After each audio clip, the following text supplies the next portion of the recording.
चुनाव आयोग अपनी हठ धर्मिता पे अड़ा हुआ है, बात करने के लिए तैयार नहीं है। राहुल गांधी पे कोई दूसरा विकल्प नहीं है।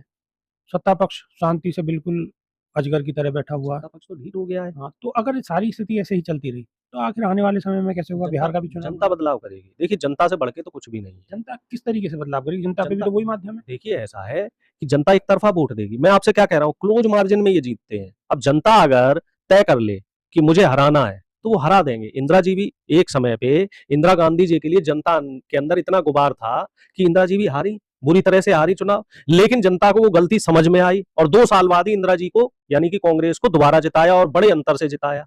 फिर उसके बाद राजीव जी के नेतृत्व में पार्टी 400 सीट पे पहुंची। तो जनता जनार्दन का कांग्रेस को भी वही देखो 50 सीटों पे लाके रोक दिया 2014 में। रोका नहीं रोका, क्योंकि बीजेपी ने जिस तरीके के झूठ के नरेशन गढ़े, तो जनता उसमें फंस गई। और अब बीजेपी का जो विजय रथ है 400 से 240 पे रोक दिया। तो जनता जो चाहेगी, जो देश की जनता है, जो हमारी महान जनता है, अगर वो ठान लेगी, बिहार की जनता क्योंकि बहुत पॉलिटिकली एक्टिव है, अगर वो ठान लेगी विपिन भाई साहब, तो वो बीजेपी और एनडीए को 50 से ज्यादा सीटों पे पहुंचने नहीं देगी। भाई वोट ही नहीं डालेंगे, जब वोट नहीं डालोगे तो कितनी बेईमानी हो पाएगी।